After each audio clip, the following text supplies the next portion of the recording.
نحمدہ ونصلی ونسلم علی رسولہ الکریم اما بعد. ہمارے الحمدللہ جب لوگ دین کی فکر کرتے ہیں اور بہت ماشاءاللہ اس کا اہتمام کرتے ہیں، زندگی میں خیر و برکتیں لاتے ہیں، نیک اعمال کی طرف لگتے ہیں، باتیں سیکھتے ہیں، سمجھتے ہیں، مرد حضرات بھی عورتیں بھی سب کوشش کرتے ہیں. اب اس کے بعد ایک مسئلہ یہ پیدا ہوتا ہے کہ بچے اب ہیں تو ان کو کیا کیا جائے، انہیں کیسے سکھایا بتایا جائے. یہ تربیتیں ہماری دادیاں نانیاں اور ان سے سیکھ کے ان کی بہویں پوتیاں کرتی تھیں، بیٹیاں کرتی تھیں. لیکن چونکہ اب زمانہ بدل گیا اور وہ جوائنٹ فیملی کا سسٹم ہمارے یہاں جو چلتا تھا ختم ہو گیا. اس میں فوائد بھی بے تحاشا تھے، کچھ نقصانات بھی تھے، لیکن فائدے زیادہ تھے. لیکن چونکہ انسان اب نفس پرست ہے، انا پرست ہے، ہر ایک اپنی ذاتی مفادات کی فکر میں زیادہ ہوتا ہے، اس لیے اب ہم ان سب چیزوں سے گزر گئے اور ہمیں اپنا حق اور اپنا اختیار اور اپنی آزادی اور اپنی پرائیویسی اور ہماری فیملی، ہمارے بچے، بس یہ ہو، یہ کانسیپٹ ایسا بن گیا ہے کہ اس کے نتیجے میں ہم نے نقصان بہت اٹھایا ہے اور آئندہ بہت زیادہ اٹھائیں گے. اگلی نسلوں کو تو ابھی اس کا اندازہ نہیں ہے. تو ہو سکتا ہے اس سے سوال پیدا ہو کہ الگ رہنا غلط ہے. نہیں، غلط نہیں ہے، بلکہ شرعاً تو عورت کا حق بھی ہے، لیکن زیادہ مناسب بھی یہی ہے کہ وہ الگ رہے. الگ رہنے سے میری مراد یہ ہے کہ ان کے کچن الگ ہو، گھر الگ ہو اگر کمرے وغیرہ، اور اگر پورا گھر بھی الگ ہو تو بھی ٹھیک. ایک شہر میں نہ ہو، دوسرے ملک میں ہو، تب بھی کوئی فرق نہیں پڑتا. یہ سب بالکل درست ہے اور بلکہ زیادہ مناسب ہے کہ اگر قریب قریب میں بھی ہو تو لیکن الگ ہو. لیکن اس کے پیچھے نیت اور جذبہ کیا کار فرما ہے وہ سب سے اہم ہے.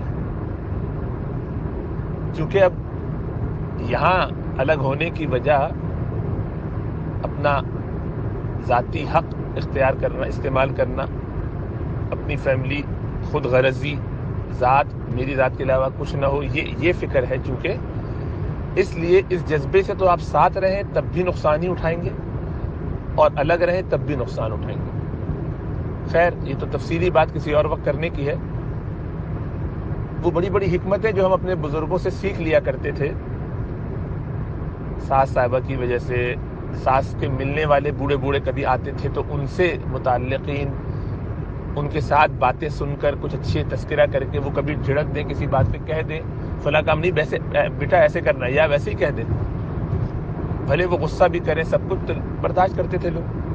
تو اس کا فائدہ یہ ہوتا تھا کہ وہ ایک ساتھ رہنے کی وجہ سے ایک جو قلبی تعلق ہوتا ہے وہ بن جاتا ہے. اور اس کا احساس اس وقت ہوتا ہے کہ جب ان دونوں میں سے کسی کو تکلیف ہو. ظاہر میں تو یہ ہوا کہ ایک دوسرے پر اپنی اپنی بالادستی قائم کرنے کے لیے کہ اس گھر میں ایک نیام میں دو تلواریں ہیں تو کون سی رہے گی یا کون سی مضبوط ہے، اس کی فکر رہتی تھی. لیکن یہ پچھلی 2 جنریشن کی بات ہے. اس سے پہلی والی جنریشنز میں یہ مقابلہ بھی نہیں ہوتا تھا، اس لیے کہ وہ لوگ دین سے زیادہ قریب تھے تو ان کے ہاں یہ مقابلوں کی فضا نہیں تھی. یہ مقابلے کی فضا ہمارے یہاں 150-200 سالوں میں آئی، زیادہ 150 سالوں میں، 100 سالوں میں، یعنی 2 جنریشن، تو 100 سال کہہ لیجیے انڈو پاک میں. اس سے پہلے یہ مسائل جب آتے تھے تو بڑے معمولی کسی ایک مسئلے پر، لیکن ایک جنگ کی جو کیفیت پیدا ہوئی، آپس میں سرد جنگ، وہ دونوں طرف علمی کمی کی وجہ سے، علم سے، اہل اللہ سے، اللہ والوں سے تعلق کم ہونے کی وجہ سے.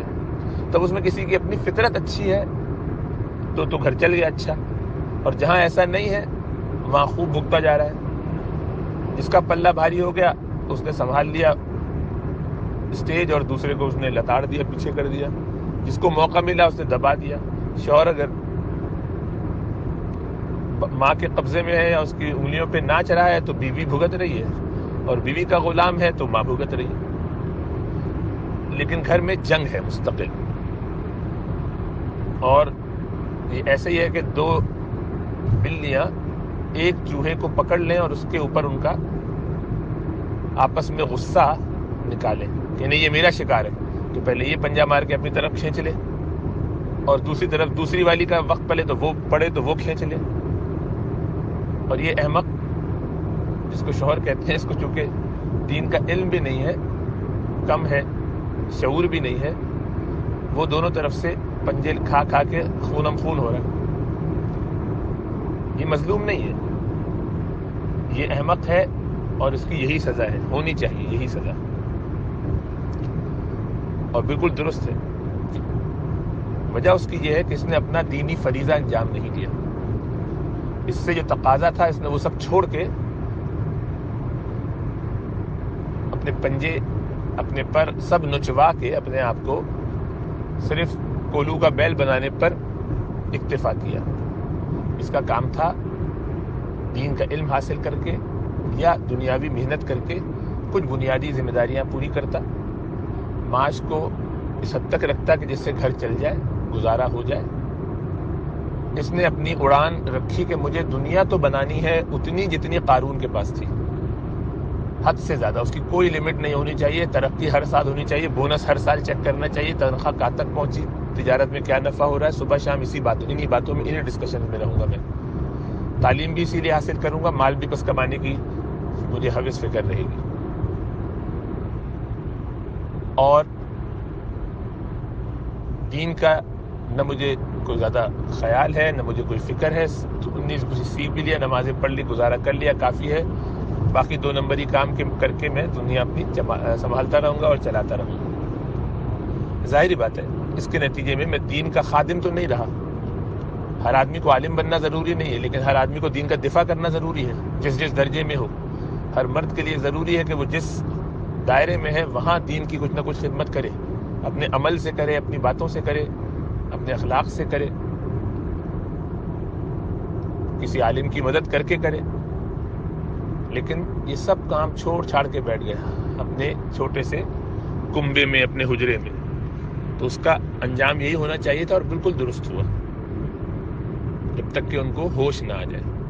ورنہ اللہ سبحانہ و تعالیٰ نے اتنا بڑا مقام رجولیت کا دیا، الرجال قوامون علی النساء، اور یہ سمجھنے لگے کہ ان کو قوام بنایا ہے تو گویا اب ان کے پاس تاج آ گیا سر پر.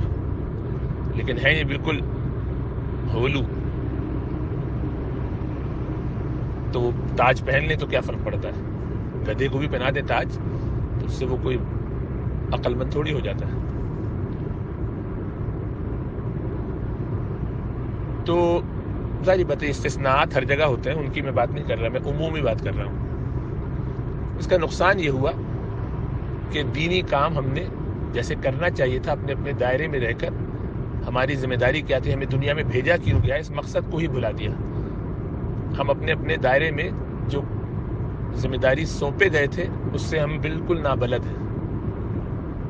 ہم نے دنیا کو یہ سمجھا کہ یہ ایک ایسی جگہ ہے جہاں ہم آئے ہیں اور ہمیں یہاں پہ کوشش کر کے جتنا زیادہ اس سے لوٹ سکتے ہیں اپنا بٹور لیں، جتنا فائدہ اٹھا سکتے ہیں اٹھائیں، اپنی دنیا بنائیں، اپنی جنت بنائیں. ہم ہیرو ہیروئن کی طرح، آئیڈیل کپل کی طرح رہیں، بچے ہمارے ایسے نکلیں کہ بس دیکھ کے لوگ رش کریں. ظاہری بات ہے زندگی کا یہ انتہائی گھٹیا تصور کہ دنیا عیاشی اور مزے اور پارٹی اور تفریح اور آئیڈیل جنت کے لیے ہم کوشش کر رہے ہیں. تو لوگ سوال کرتے ہیں کہ کس طرح اپنے گھر کو جنت بنا سکتے ہیں. تو میں کہا انشاءاللہ تعالی جنت بننے کے بعد بنے گی، آپ فکر نہ کریں. جنت بنانے کے لیے دنیا تھوڑی بھیجی گئی ہے. دنیا میں تو آپ کو اللہ کی اطاعت کے لیے بھیجا گیا ہے. اس میں اللہ سبحانہ و تعالیٰ انعام کے طور پر یہاں بھی بہت کچھ دے دے، بادشاہیں دے دے. مقصود وہ نہیں ہے، مقصود تو آخرت ہے. جنت تو بہت ہی اعلیٰ مقام ہے، اللہ کی رضا سے حاصل ہوتی ہے. تو دنیا میں اللہ کو راضی کرنے والے کام کیجئے تو وہاں جنت مل جائے گی. دنیا میں جنت لے کر کرنا کیا ہے؟ وقتی تو چیز ہے. ہاں دنیا میں بھی مل جائے آخرت کے ساتھ تو بہت اچھا ہے، نہ ملے تو یہ سمجھ لیجیے کہ اللہ نے، اگر آپ درست راستے پر ہیں، صحیح کام کر رہے ہیں، تو اللہ نے آپ کی جنت کا راستہ اسی طرح دشوار گزار بنایا ہے. اس پر صبر کیجئے، بلکہ شکر کیجئے کہ یا اللہ ان تکلیفوں میں جو آپ نے مجھے رکھا ہے اس سے میں بہت مطمئن ہوں، اس لیے کہ اسی کے ذریعے تو آپ میری اصلاح فرما رہے ہیں، تو پریشانی دور ہو جائے گی. تو اکثر پریشانیاں اس وجہ سے رہتی ہیں. خیر، اس پس منظر کے ساتھ، اس مقدمے کے بعد یہ بات سمجھیے کہ جب ہم دین میں آتے ہیں تو بہت سی حکمت کی باتیں ہمیں سمجھ میں نہیں آتی، اور خود ہی ٹرائی کرنا پڑتا ہے. اب سارے والدین کو یہ اسٹرگل کرنا پڑتا ہے کہ اولاد کی تربیت کیسے کریں. اور پرانے زمانے میں لوگوں کو ایسی کوئی ضرورت نہیں پڑتی تھی. اس لیے نہیں پڑتی تھی کہ وہ عام سادے سے لوگ تھے, ایک سلسلے سے بندھے ہوئے تھے, چل رہے تھے. آس پاس معاشرہ اتنا کرپٹ نہیں ہو گیا تھا, لوگوں کی طرف سے, میڈیا کی طرف سے ایسی خرابیاں نہیں آ گئی تھی کہ گھر گھر میں شیطانی کام ہونے لگے. ہم اپنے بچوں کو خود اپنے ہاتھوں سے اس طرف دھکیلتے ہیں اور پھر کہتے ہیں وہ ایسا کریں بھی نہیں, پانی میں پھینکتے ہیں اور اس کے بعد کہتے ہیں کہ بھیگے بغیر آنا. تمہارے پاس انٹرنیٹ رہے گا, لیپ ٹاپ رہے گا, کمپیوٹر بھی, فون بھی ہے تمہارے پاس, یہ سب ہے کھلونے تمہارے لیے, لیکن خبردار جو استعمال کیا عجیب مذاق ہے. یعنی گھر میں آپ فون پر بیٹھے رہیں, آپ ڈرامے دیکھیں, آپ اپنے آپ کو انوالو رکھیں ان ساری چیزوں میں, اور آپ توقع یہ کریں کہ اولاد جو ہے وہ ان سب چیزوں کی طرف متوجہ بھی نہ ہو, اس کو پتہ بھی نہ چلے. نہیں, بچے اگر نہیں دیکھیں گے تو بور ہو جاتے ہیں بیچارے.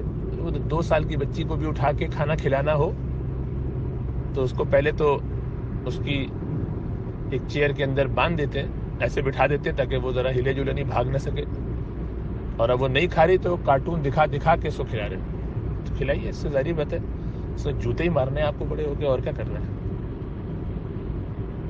الٹے پلٹے کام کریں تو اس کا مطلب یہ نہیں ہے کہ اچھی نیت سے غلط کام کیا تو غلط کام کا کوئی اثر نہیں ہونا چاہیے. جمال گھوٹا کھائیے مٹھائی سمجھ کے تو انشاءاللہ تعالیٰ خوب ڈائریا ہوگا, اسی طرح ہوگا جس طرح بغیر مٹھائی سمجھے ہوئے کھاتے تو ہوتا. یہ بھی ایک عجیب و غریب کیفیت ہے, خدا نہ کرے ایسا کیوں. ابھی خدا نہ کرے کیا مطلب ہے؟ اللہ نے ایک نظام بنایا ہے دنیا میں بھائی.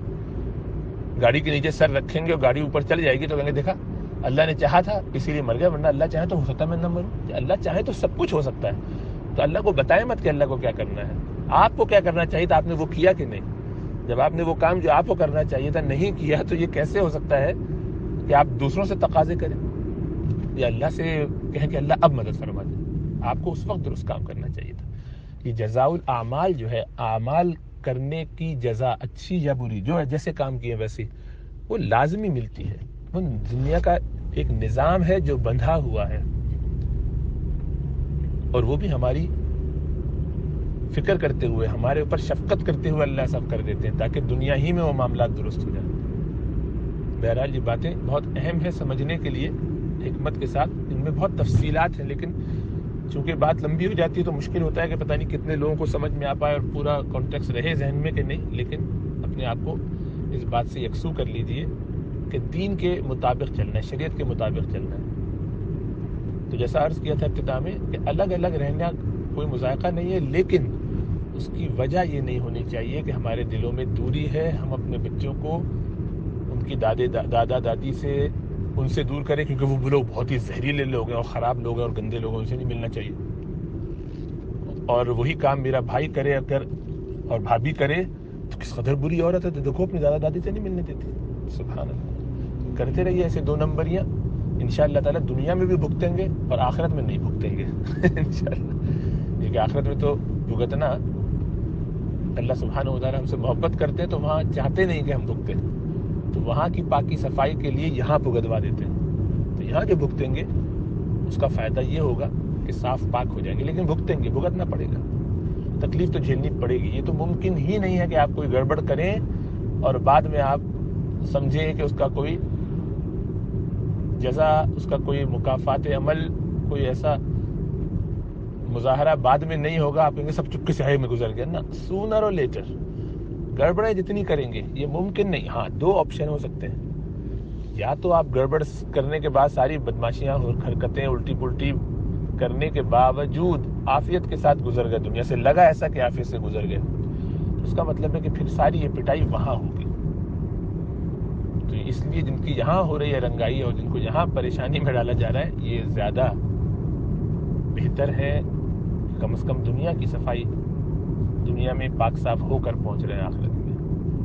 دوسرا یہ کہ حقیقتاً غلطی کا احساس کر کے, سچی توبہ کر کے, ان بندوں سے معافی مانگ کے, ان کے دل صاف کر کے, گڑ گڑا کے اپنی زندگی میں آئندہ کے لیے پکی توبہ اور اصلاح کر کے دنیا سے گئے, تو یہ دوسرا آپشن ہے جو عموماً نہیں ہوتا. جب ہم اچھے بن بھی جاتے ہیں نا, نمازی پرہیزگار ہوتے ہیں, تو ان باتوں کی طرف جو ہم نے گڑبڑیں کی ہوتی ہیں ان پہ ہمیں ابھی بھی ہماری نظر نہیں جاتی.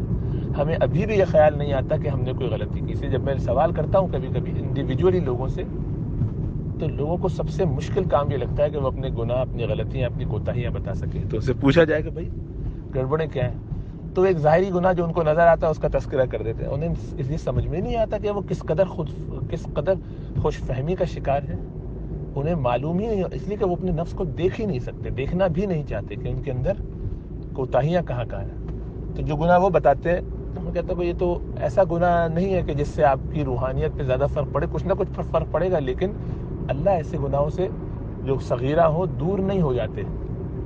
آپ کے پاس تو بڑے بڑے سانپ ہیں جن کی آپ کو نظر دھندلی ہونے کی وجہ سے کوئی فکر ہی نہیں ہو رہی ہے. آپ چھوٹے چھوٹے سے کیڑے ڈھونڈنے میں لگے ہیں, مکھیاں اور مچھر کے چکر میں پڑے ہوئے, جبکہ اتنے بڑے سانپ اور اژدہے آپ کے ارد گرد منڈلا رہے ہیں. اور وہ اگر آپ کو خود نظر نہ آئے تو آپ اس کی اصلاح بھی نہیں کر سکتے. تو ان کی طرف سے اندھے بنے رہیں گے تو معاملات درست نہیں ہوں گے. تو یہ جو بڑے ساتھ رہتے تھے, یہ ایسی بہت ساری چیزوں میں ہمارے لیے شیلڈ بن جاتے تھے. پھر جو لوگ الگ بھی رہتے تھے وہ بھی اتنی ہی محبت سے جاتے آتے تھے. اب ہم جاتے ہیں, مرد اگر اپنے بیوی کے کہنے پر سسرال جاتا ہے تو منہ بنا کے بیٹھا رہتا ہے کچھ دیر, لیکن آپ اسی طرح دیکھیں تو عورتیں اگر الگ رہتی ہیں تو بمشکل کام سارے کرتی ہیں. بنا کے دے بھی دیا کھانا, کوئی خدمت کرنی تو وہ کر بھی دی, لیکن ظاہر بات ہے وہ دل سے نہیں کی ہوتی ہے. وہ پتہ چلتا ہے کہ کس طرح سے کی ہے, وہ شوہر کے روپ میں کی ہے یا دنیا کو بتانے کے لیے کی کہ وہ آئی تھی, میں نے تو بڑا خیال کیا, پورے مہینے رہ کے گئی ہیں, اس قدر میں نے خدمت کی ہے بس. لیکن ان کو وہ کبھی خوش نہیں ہو سکتی. بھائی وہ ایسی عورت ہیں, وہ زندگی بھر صحیح نہیں ہوں گی. ایسی عورتیں صحیح نہیں ہوتی. تو وہ خدمت آپ نے نہیں کیا, اس کا آپ کو ایک دھیلے کا بھی اجر نہیں ہے, بلکہ عذاب ہوگا اس پر, اس لیے کہ آپ نے دکھاوے کے لیے کیا. دین میں دکھاوا کرنا گناہ ہے. آپ نے اپنا نام بنانے کے لیے کیا, لوگوں پر اپنا روب جھاڑنے کے لیے کیا, بعد میں ان کے اوپر زبان تان دراز کرنے کے لیے کیا. تو آپ دیکھیے کہ کر آپ اچھے کام رہی ہیں یا کر رہے ہیں, لیکن گناہ اٹھا رہے ہیں. اس لیے کہ نیت سے فرق پڑتا ہے, آپ کی نیت کیا ہے. اور یہ بھی کہ آپ کو نہیں پتا آپ کی نیت کیا ہے, کیونکہ آپ تو اس طرح سوچ نہیں رہے, بس کر رہے ہیں اور سمجھ رہے ہیں بہت اچھا کر رہے ہیں, یہی تو مجھے کرنا چاہیے. اور ایک جان دے دوں کیا, اتنا تو میں نے کیا, فلاں تو یہ بھی نہیں کرتی, فلاں والی بہو کو دیکھو وہ تو پلٹ کے پوچھتی نہیں. ہم کم از کم مہینے میں ایک دفعہ تو چلے جاتے ہیں اماں کیا. اور بڑے مزے کی بات یہ, ڈرامہ سب کو یہ آتا ہے کہ ساس کو پہلے دن سے اماں اماں تو کہنا شروع کر دیتے ہیں, ٹریٹ ان کو سوتیلی اماں کی طرح کرتے ہیں. تو اب ظاہری بات ہے, اس رویے کے ساتھ جب آپ رہیں گے ساتھ, تو ساتھ رہیے نہ رہیے, الگ رہیے, نقصان ہی اٹھائیں گے. خیر اس میں نہیں ہو سکتی, کیونکہ دلوں میں وسعت نہیں ہے, اتنی بھی محبت اور تعلق نہیں ہے کہ جتنا انسان, یعنی ہمدردی بھی نہیں ہے. تو ظاہری بات ہے اس سے کہاں خیر آئے گی. تو وہ جو ہم نے پورا ایک نظام خراب کر دیا ہے, وہ اب درست کیسے ہوگا یہ تو آپ سوچئے. اپنی نسلوں کو آئندہ کم از کم صحیح بات بتائیے, پیار محبت سے رہنا سکھائیے. ایسا نہیں کریں گے تو نقصان اٹھاتے رہیں گے, ابھی نہیں آئندہ بھی. تو وہ بہت ساری موٹی موٹی باتیں جو سیکھ لینی چاہیے یا سمجھ میں آ جاتی ہیں خود بخود, یہ صرف صالحین کے ساتھ اٹھنے بیٹھنے سے, بڑے بزرگوں کے ساتھ اٹھنے بیٹھنے سے. دیکھیے امام عبداللہ بن مبارک کی یہ موٹی سی بات یاد رکھیے, فرماتے ہیں کہ جب میں کسی بڑے کو دیکھتا ہوں تو کہتا ہوں کہ یہ مجھ سے بہتر ہے, ہر بڑے کو, کیونکہ اس کو زندگی میں مجھ سے زیادہ حج, عمرے, رمضان, نمازیں, ان سب کا موقع ملا ہے. یعنی اس کی عمر کیونکہ زیادہ ہے, اس کی زندگی میں رمضان زیادہ ہے, تو جس کی زندگی میں رمضان زیادہ آئیں گے ظاہر بات ہے وہ زیادہ روزے رکھے گا. اسی طریقے سے اس نے فرائض, نمازیں, عیدین, جمعہ, یہ سب چیزیں بھی زیادہ کی ہیں, تو وہ مجھ سے بہتر ہے. اس کو یہ کہتا ہوں کہ مجھ سے بہتر ہے. کہتے ہیں جب کسی چھوٹے کو دیکھتا ہوں تو پھر اپنے آپ سے کہتا ہوں یہ والا چھوٹا, یہ جو چھوٹا آدمی ہے یہ مجھ سے بہتر ہے. اور اس کی وجہ یہ ہے کہ اس کو زندگی میں کم وقت ملا ہے, چنانچہ اس نے گناہ کم کیے ہیں, تو اس کے گناہ مجھ سے کم ہونے کا چاہیے. دیکھیے یہ ہے جذبہ. اور ہم کیا کرتے ہیں, ہم کہتے ہیں یہ عجیب بات ہے, ان کی تو جتنی زندگی ہے اتنا ہمارا تجربہ ہے, یہ تو ابھی کل کے بچے ہیں، نئے نئے دین میں کیا آ گئے، کیا کرنا ہی شروع ہو گئے. اور دوسری طرف کسی جوان کو دیکھ لو، یعنی چھوٹوں کو یہ کہتے ہیں، اور بوڑھے کو دیکھو تو کہتے ہیں ہاں ہمیں معلوم ہے ساری زندگی تو گڑبڑیں کرتے ہیں، بڑھاپے میں بڑی 900 چوہے کھا کے بلی چلی حج کو. تو آپ دیکھ رہے ہیں کس طرح ہم نفس اور شیطان کے کہنے پر اپنے دونوں طرح سے معاملات الٹے کر لیتے ہیں، خراب کر لیتے ہیں. تو بہرحال اگر ہمارے رویے، ہمارے اخلاق، ہمارے انداز یہ ہوں گے اور جو ہے اس میں خیر آنے کا تو امکان کم ہے. اللہ اپنا فضل فرمائے، اللہ سے دعائیں ضرور کرتے رہنا چاہیے، لیکن یہ سب چیزیں سیکھنے کی ہیں، سمجھنے کی ہیں کہ ہم کیسے اپنی زندگی میں تبدیلی لائیں. آپ کا جو سوال ہے اس کا جواب الگ سے دوں گا، لیکن اس کے پیچھے یہ پس منظر سے بیان کرنا مقصود تھا کہ غور کیجئے یہ بنیادی بہت سی باتیں ہمیں سمجھنے میں کیوں وقت لگ رہا ہے، کیا مشکلات ہو رہی ہیں. اللہ ہم سب پر کرم اور فضل فرمائے. مجھے نہیں معلوم کہ آپ لوگ کیسے رہتے ہیں، میں کسی شخص سے متعین کی بات نہیں کر رہا، کسی انسان کو الگ سے ذہن میں رکھ کے بات نہیں کر رہا. اور بہت سے آپ میں سے بہت اچھے لوگ بھی ہیں کہ جو باقاعدہ اپنے ساس و سر کے ساتھ رہتے ہیں، یا وہ بھی اچھے لوگ ہیں جو الگ رہتے ہیں لیکن باقاعدگی سے، اہتمام سے، اپنے شوق اور محبت سے ساس و سر کے پاس جاتے ہیں، ان کا خیال رکھتے ہیں. ان کا خیال رکھنے کی وجہ سے آپ کو اندازہ نہیں ہے کہ وہ اپنی زندگی میں کتنی برکات لے آئے ہیں. وہ یہ سوال نہیں کرتے کہ میری ذمہ داری تو نہیں ہے شریعت کی طرف سے کہ میں ساس و سر کا خیال رکھوں. بھائی آپ کی تو ذمہ داری کچھ نہیں. آپ ایسا کیجئے، خاموشی سے ایک کمپیوٹر اور ٹی وی لے کر، موبائل اپنے پاس رکھ کے، غیبتوں کا پنڈار کھول کے فون پر بیٹھ جائیے اور کچھ مت کیجیے. کیا کرنا ہے آپ کو باقی دنوں میں؟ عجیب حالت، کیا کرنا چاہیے کیا نہیں کرنا چاہیے. مستقل لوگ حقوق کی بات کرتے رہتے ہیں، یہ کوئی طریقہ ہے؟ یہ سوال کرنا چاہیے کہ مجھے کیا چیز اللہ کے قریب کرے گی. بس اگر میں نے خدمت کی تو کیا اللہ ملیں گے؟ بالکل ملیں گے. اجنبی کی خدمت کریں گے تو ثواب ملے گا، پڑوس کی خدمت کریں گے تو ثواب ملے گا، جانور کی خدمت کر دیں گے ثواب ملے گا. بس ایک ساس سسر ایسے ہیں کہ ان کی خدمت کی تو انشاءاللہ جہنم میں جائیں گے سیدھا سیدھا. کیا عجیب پاگل پنے کی حرکت ہے. یہ سوال کرنا اس قدر بودا ہے کہ اس پہ اتنا غصہ آتا ہے مجھے بعض اوقات کہ اگر سامنے ہو لوگ تو ان کو بری طرح سے ڈانٹا جائے. یعنی یہ سوال کرنے کی جرات آدمی کیسے کرتا ہے کہ کیا میری ذمہ داری ہے کہ میں ساس سسر کی خدمت کروں؟ عجیب بات ہے. ہاں ایسی بھی ساس سسر یقیناً ہیں جو ظلم بھی کرتے ہوں گے، لیکن وہ تو ان کو سکھانے کی ضرورت ہے نا کہ انہیں کیا نہیں کرنا چاہیے. آپ کو تو یہ دیکھنا ہے کہ مجھے کیا کرنا چاہیے، کیونکہ میرا تو آپ سے بہن کا، بھائی کا، ماں باپ، رشتہ داروں کا اور لوگوں کا جو معاملہ ہے کس طرح درست کرنا ہے، یہ والا معاملہ ہے. ہم تو یہ چاہ رہے ہیں کہ ہم اپنے گھروں کو جنت بنائیں، اپنی دنیا کو ایسا بنائیں تاکہ آخرت میں اللہ ہم سے راضی ہو جائے.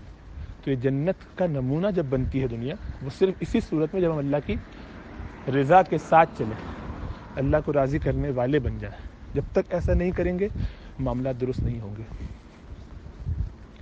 تو سب سے پہلے تو یہ سب چیزیں دیکھنے کی ضرورت ہے کہ میرے گھر میں ماحول کیا چل رہا ہے، میں کس طرح خدمت کر رہا ہوں، میں کس طرح سے دیکھ رہا ہوں. یہ ساری چیزیں بس اپنے معاملات درست کیجیے.